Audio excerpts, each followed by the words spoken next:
Here, Shiva is giving wonderful sloka, wonderful sutra,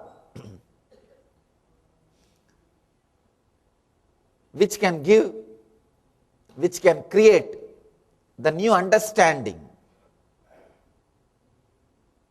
about the life and death, because this sutra is directly related to presence and absence. Let me read the translation. Feel an object or person. The presence in front of you means that touch or by seeing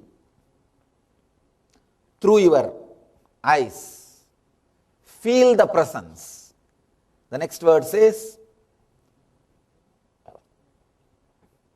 feel it, not just seeing. Next step, feel the absence of all other objects but this one. Understand? Step by step. Let me give the translation. Feeling the presence of an object or a person. Second step, feeling the absence of other objects. First, feeling the presence of one object or a person. Second step, feeling the absence of all other objects and persons, except this one. Third step, feeling the absence of this one also, and centering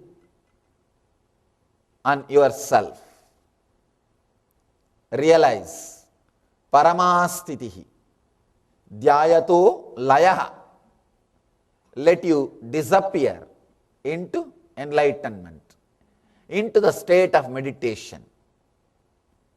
This technique is for the people who are in love with some object or with some person. Understand? I am not saying if you were in love with somebody, if you had experienced a deep love to some object, then this technique won't help. If you are now currently in love with some object or some person, please understand, when I say being in love, I do not mean the legal so-called social system. No. You are legally committed or you are supposed to love somebody. No. It's like just 2 days ago, I got a letter from a devotee. That person was telling, Swamiji, 10 minutes we wait before you come. That 10 minutes looks such a long time. Every second I am just looking at the door. But after that I sit for 2 hours. Not once I even think about looking at the door. What is happening? What happens to me? The 10 minutes I am not able to wait. And the 2-3 hours I don't even know how the time passes. Means the number of thoughts is more when you wait. That's why you feel boredom, tired. And the number of thoughts are less when you are in the presence. Means your kshana becomes big. If your kshana becomes big in somebody's presence or in some object's presence, you are in love with that object or that person. This is the scale. Understand? This is the scale to measure whether you are in love with that person or object. If you are in love with some person or object, this technique is for you. Please try this. If you are not in love with some object or in person, no God can help you.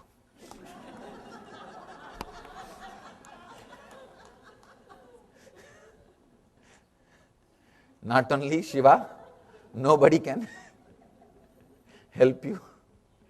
There is a beautiful story which happened in a life of a great master, Ramanuja. Ramanuja was a great enlightened master. See, there are three great acharyas who changed the destiny of India, Bharat. They created, actually if you read these three masters' life, you will know the spiritual history of India. Shankara, Ramanuja, Madhva. These three great people are called Mahacharyas. These three only created the three major philosophies which are alive in India. And these three are responsible for all the problems and wars also. Means the fight. These three did a great service and same way created enough problem. What to do? When people don't understand with the right spirit, naturally they create conflicts. Ramanuja, great master, in his life, a beautiful incident happened. One young guy came to him and asked, Master, please initiate me, teach me bhakti, devotion. Ramanuja asked, have you ever experienced love? Have you fallen in love with somebody? He said, what? No. I lived a pure life. I want to learn only about devotion and God. Teach me about that. I never did any mistake in my life. Then Ramanuja says, I can't teach you devotion and love. First go and fall in love with somebody. This guy was not able to understand. He said, what are you teaching? I came here thinking that I will learn about God. And you are telling me to go and fall in love with somebody. Ramanuja says beautifully, if you can't love some people who are in front of your eyes, how can you love somebody who is far away, who is not even seen by you? No, you can't. You can't experience that feeling connected unless you experience it first with some object or a person who is in front of you. If you have experienced or experiencing that deep feeling connection, sometimes you may not have that with some person, you may have it with your pet. No, really, if you can't love the human beings, you start loving pet animals, you start loving animals. See, it's a poor substitute. When you can't love, loving the living beings, human beings, loving the living human beings is little costly. You need to open up. You need to take little risk. He may respond, may not respond as you expect. He may not reciprocate as you want. There is little risk of getting hurt. There is little risk of hearing the word no. You are afraid to get no in return.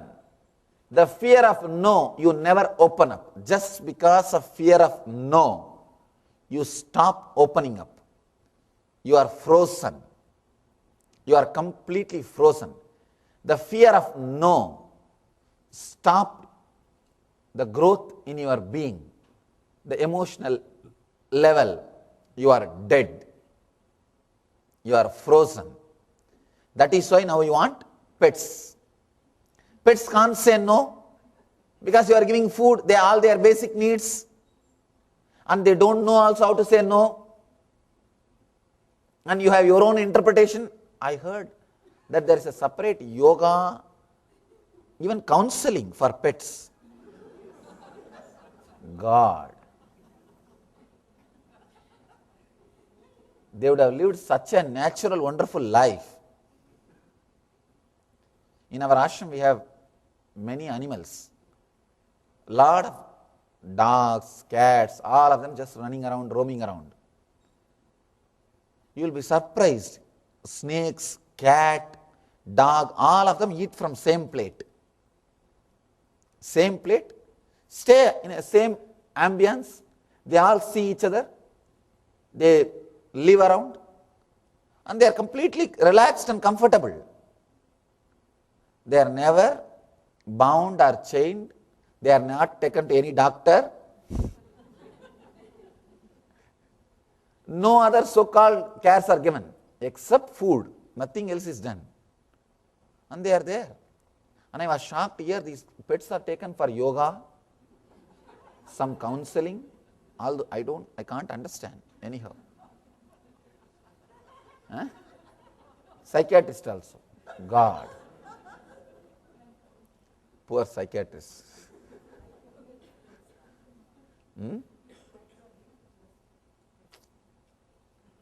Anyhow, it's a poor substitute. It's a very poor substitute. And when you can't even open up to that much with a pet, you fall in love with some stone. Now, I have seen people really doing that. I have seen the Himalayas, some of these sadhus, they will fall in love with their kamandalu, means the water pot. They will wash that from morning till night. Washing, till it loses its shape. They will rub. See, they have dropped everything else, but they are not able to drop that one kamandalu. I have seen really. And they will fall in love with some small place. They will not leave that place for anybody else. All they do is sit there and beg, that's all. But they will reserve that place. Nobody else can sit.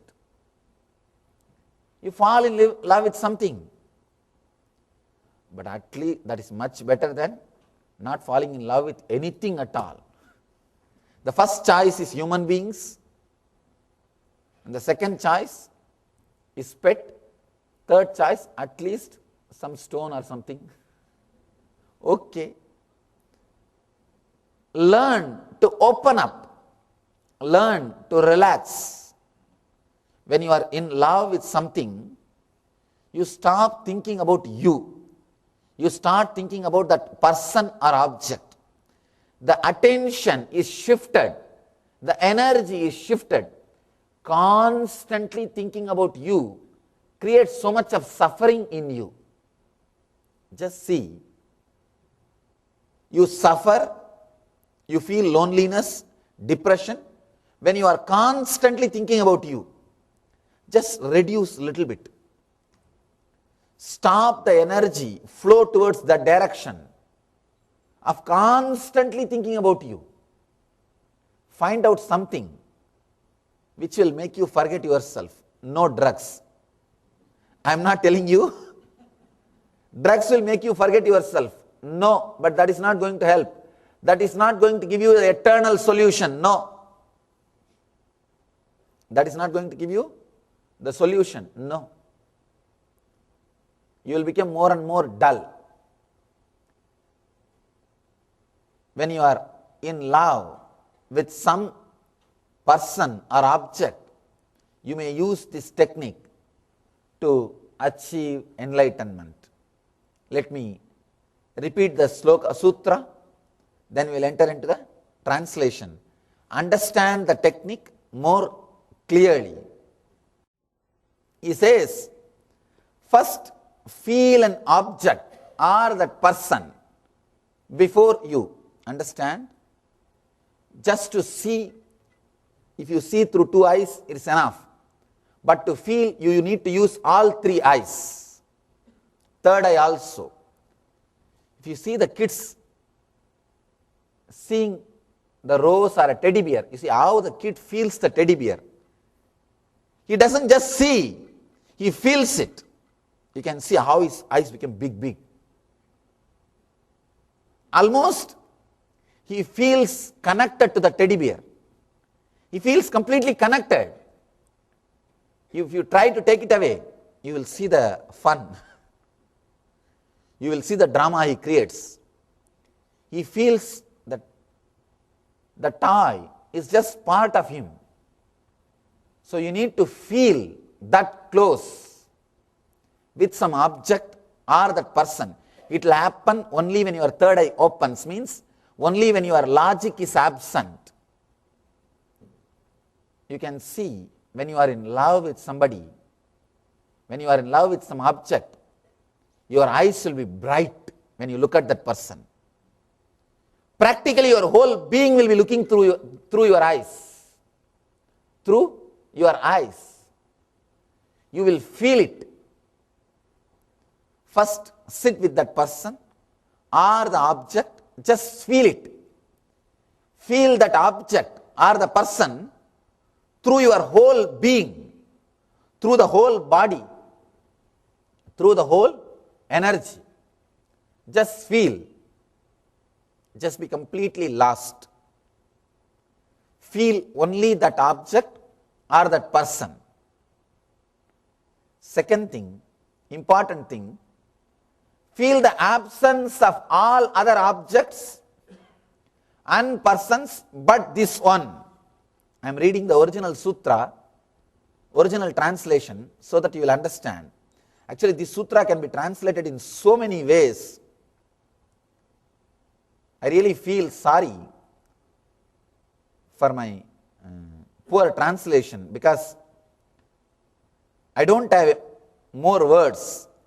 The sutra has to be understood from 4 or 5 dimensions, because this can give you the basic truths of the falling in love with a master or falling in love with some god or a deity. The sutra will give you the basic technique, how that helps you towards enlightenment. When you deeply feel connected to a master, when you deeply feel connected to a deity, to a god, to a statue, what happens in you, how it leads you towards enlightenment, is beautifully described in this sutra. Understand? People ask me, Swamiji, if I have fallen in love with a girl or a man, can this technique help me? It will. Because whenever you are in love with somebody, the other person will look like a god. He will be God for you. Understand? I always tell people come and ask me, Swamiji, I feel you are God. I tell them, this mood or experience will be there as long as you feel connected or you are in love. As long as you are feeling connected or you are in love. When you are in love with somebody, not only with me, with a master, with anybody, when you are in love, the other person will appear like a god. He will be fulfillment of your being. God means what? Your fulfillment. Your fulfillment is what we call God. What you feel as your fulfillment is your God, Ishta Devata. That is your chosen ideal. When you are in love with the master, he appears as God. He will be God. I always tell people, when you are in love with me, not only I will appear as God, you will see all miracles which God will do will be happening through me. But when that love or feeling connected goes away, when you don't have that, you will not see any miracle through me. Even if you see, you will take it for granted. It is feeling deeply connected or love that gives you the experience, glimpse of God through other, and it just gives you inside you. It's a big science. First, you fall in love with that object or a person. One difficulty is, if you fall in love with that object or a person, first you need to concentrate, feel him, and leave everything else. Then feel his absence also. When you want to feel his absence, he may not agree or cooperate. With a master, he will agree and cooperate to feel his absence, and he will put the whole energy and whole devotion on yourself. He will not bind you. That is the greatness of master. That is the greatness of falling in love with the master. See, when you fall in love with an ordinary object or an ordinary person also, this technique can help you. But one thing, when you want to move away from his presence, he will feel dissatisfied, he will not encourage it. He wants you to be, by now he will be dependent on you. A person who acts as an object for you to fall in love and waits till everything else disappears from you and diverts the same attention and energy towards you and gracefully moves away, lets you experience his absence, is master. He is master. Master is a person who will not be dependent on you, but who will help you to be dependent on him. When time comes, he will simply liberate you and put your whole energy on you and say goodbye and tell you to experience the ultimate. With an ordinary person, that step will be a little difficult. The third step, first step, falling in love, feeling the person, there won't be a problem. Second step, forgetting all other objects except that person or the object, that also won't be a problem. But the third step, feeling his absence also and diverting the whole concentrated energy on yourself. Dhyayato layaha means merging into meditation itself without an object for meditation. At that spot, an ordinary person will not be able to let go. He will create a comfort zone between you and him and encourage you to be in that same comfort zone. Will not allow you to go beyond him. That is where the problem will start. Of course, when that problem comes, let us face that. Just because that problem may come, it is not that we should not start our steps at all. When it comes, let us find the solution. Let us start the work. Let us start the great work of working towards the enlightenment. This sutra, if it is understood, it will give you the basic signs of devotion, basic signs of falling in connection or in deep devotion with a master, or even feeling connected to a deity, to a murti.